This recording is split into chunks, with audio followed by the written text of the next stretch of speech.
¿Cómo considera usted que han transformado las redes sociales la manera en la que se hace política hoy en día en nuestro país? En el mundo de las redes sociales y la política, es decir, en el mundo de las decisiones, no ha habido una influencia positiva. Hoy las decisiones en el mundo se toman por emociones. Si hay que entender cuál es la emoción más primitiva, es el miedo.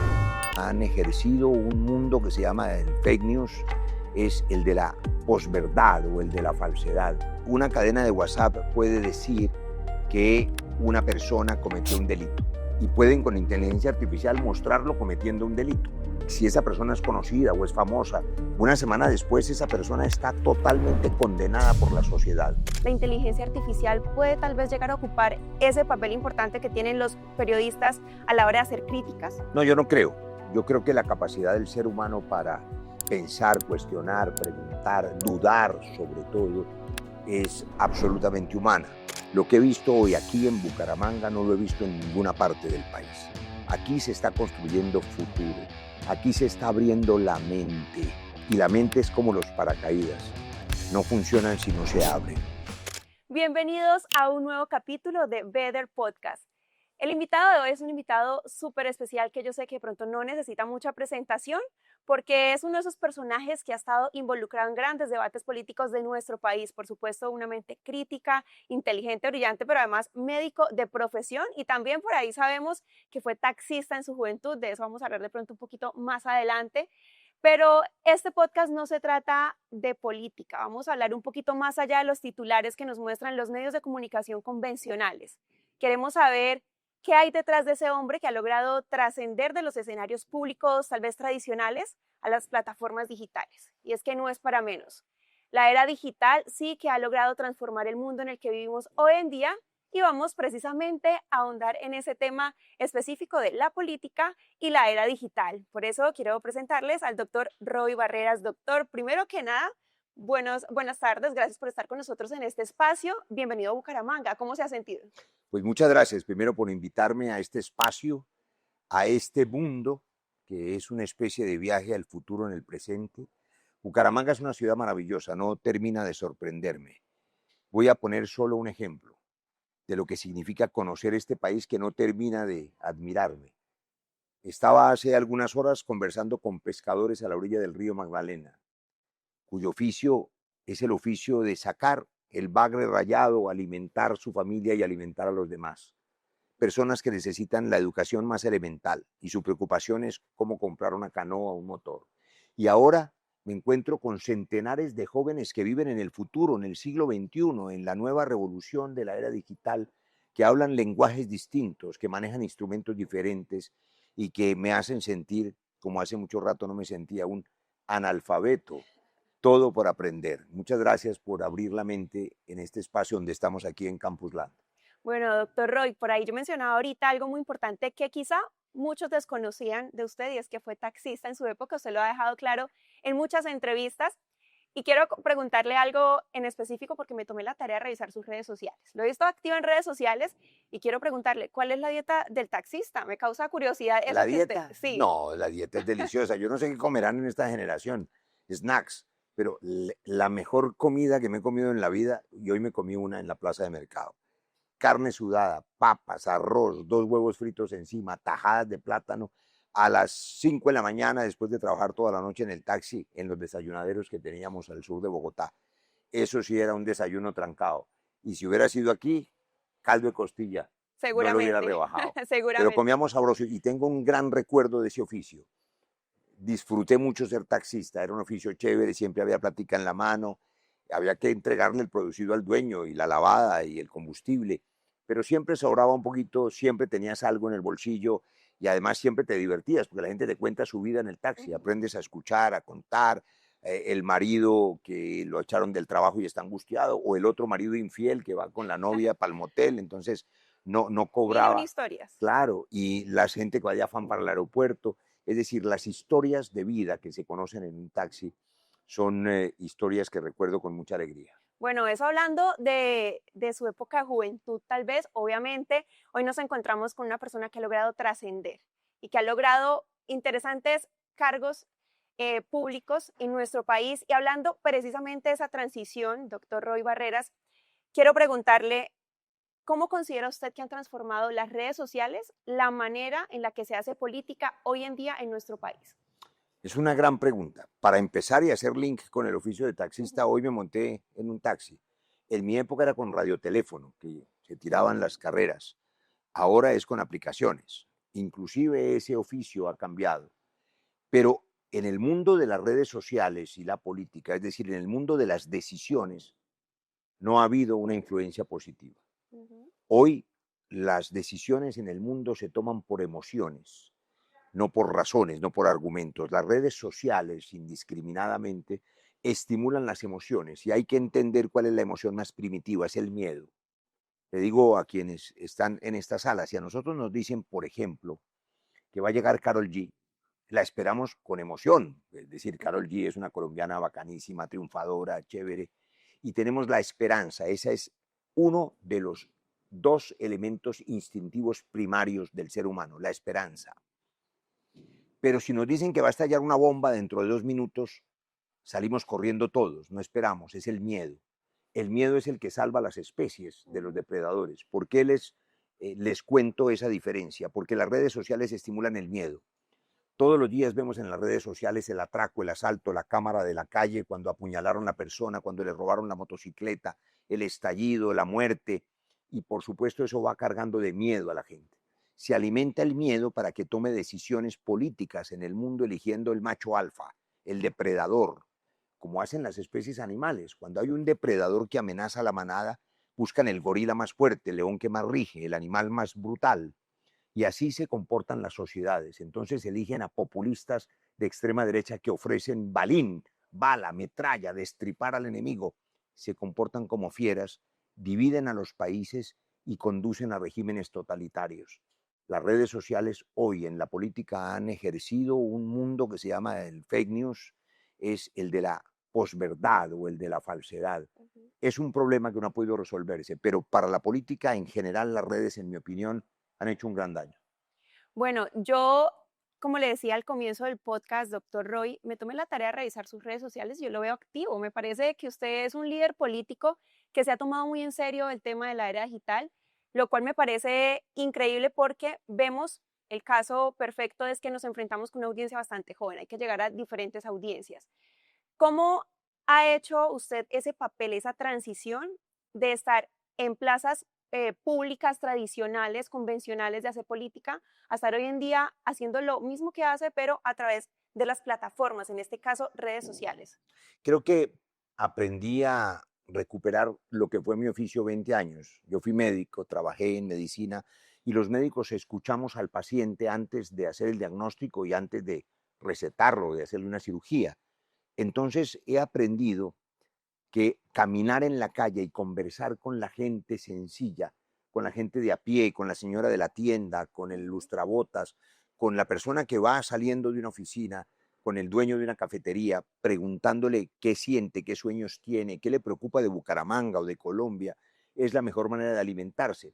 Y cuando grabamos eso con una cámara sombra que permite escuchar la opinión de la gente y la subimos a las redes, hay miles de comentarios de personas que dicen yo opino lo mismo, tengo esta preocupación, yo tengo este temor, ¿por qué se acabó el ICETEX? Yo quiero que vuelva a funcionar el crédito educativo, el SENA funciona, el SENA no funciona. Es decir, la gente conversa en las redes digitales y al conversar en las redes digitales se entera uno de lo que opinan miles de personas, mucho más eficaz y mucho más rápido que lo que hay en una plaza pública. En las plazas públicas, un caudillo o un líder o un político cualquiera se para en un micrófono, en una tarima, y hay 5.000 personas.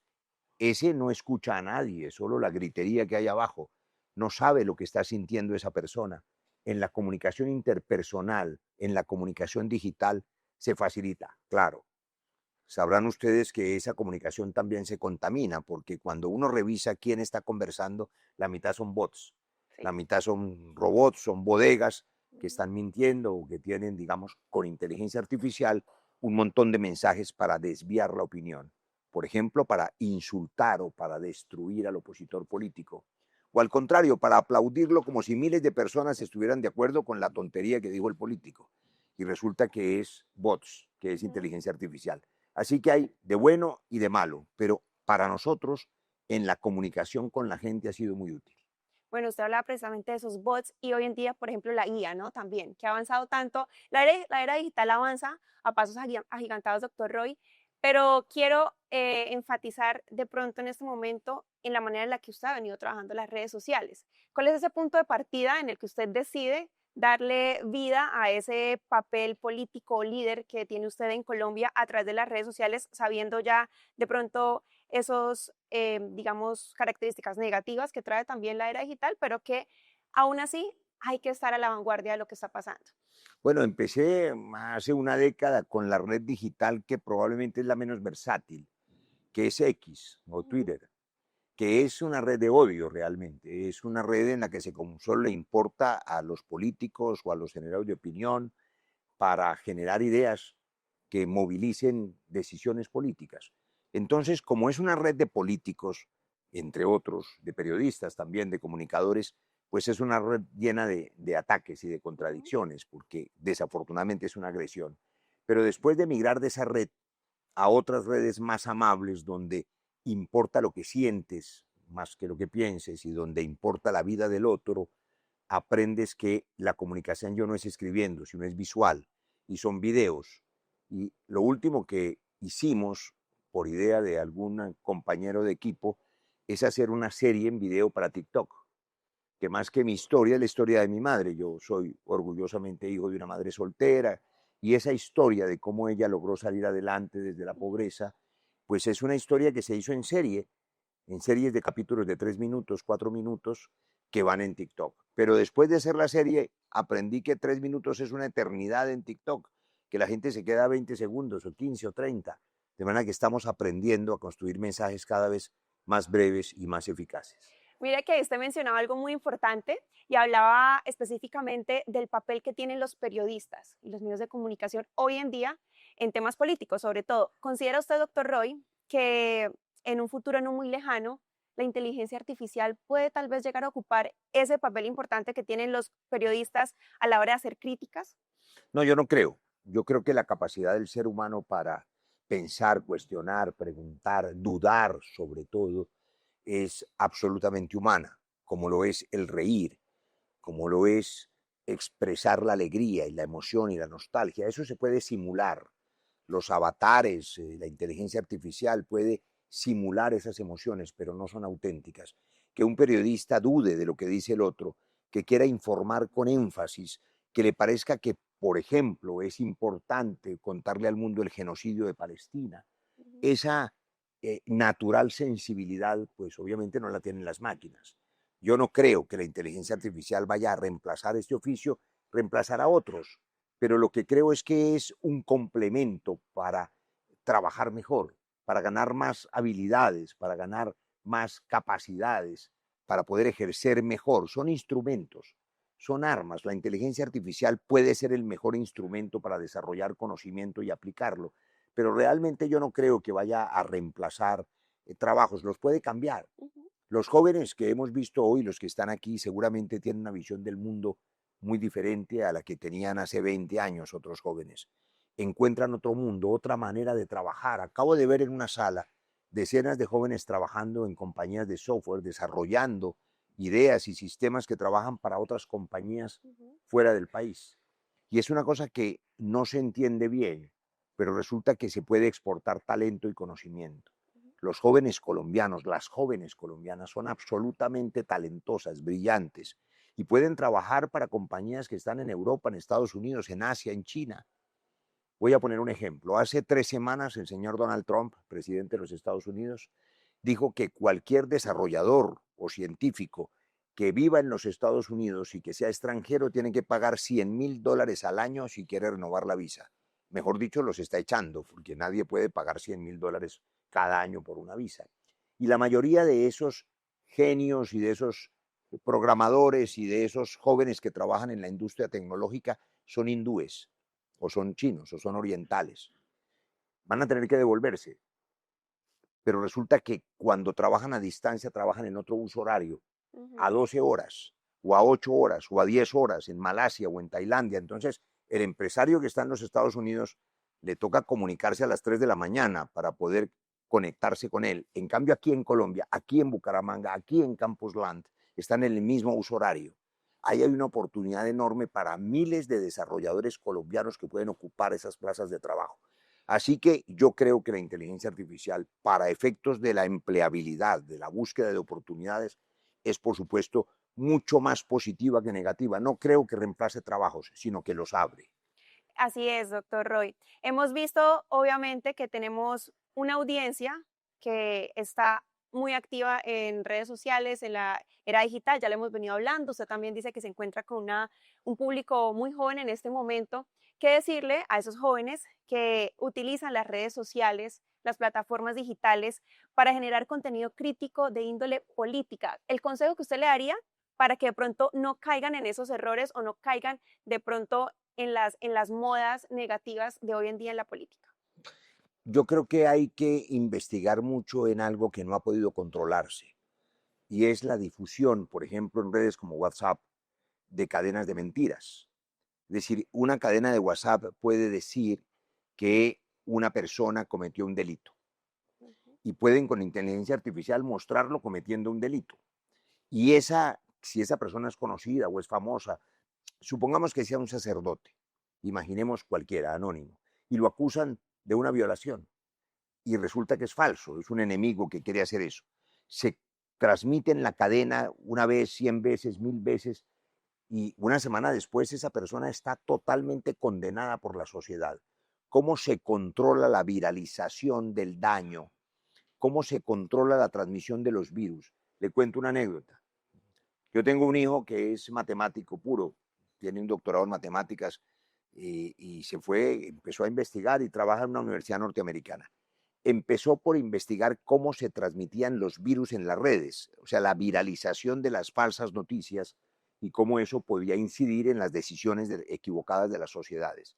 Y resulta que con la pandemia lo que pusieron fue a trabajar a esas personas en cómo se transmitía el virus del COVID.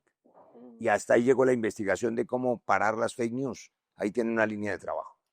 Muy bien, doctor Rey. Pues bueno, nos hubiera encantado tenerlo más tiempo porque hay muchísima tela por cortar sobre este tema, ¿no? Es un tema bastante amplio, pero sabemos también su agenda, lo apretada que es. Le agradecemos por estar primero en la ciudad de Bucaramanga, capital santanderiana. Esperamos tenerlo de vuelta muy pronto. Gracias por compartir ese conocimiento con Pero nosotros, doctor déjeme Roy. compartirle un mensaje Claro final. que sí. Estoy recorriendo el país.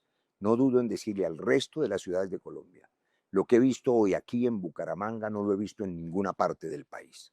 Aquí se está construyendo futuro. Aquí se está abriendo la mente. Y la mente es como los paracaídas. No funcionan si no se abren. Así que gracias por abrir la mente de las nuevas generaciones. Van a ser muy útiles para el desarrollo de Colombia. Muchas gracias, que así sea, doctor Roy. De esta manera nosotros nos despedimos. Esperamos encontrarnos en un próximo episodio de Better Podcast. No olviden seguirnos y también activar la campanita de nuestro canal de YouTube. Hasta la próxima.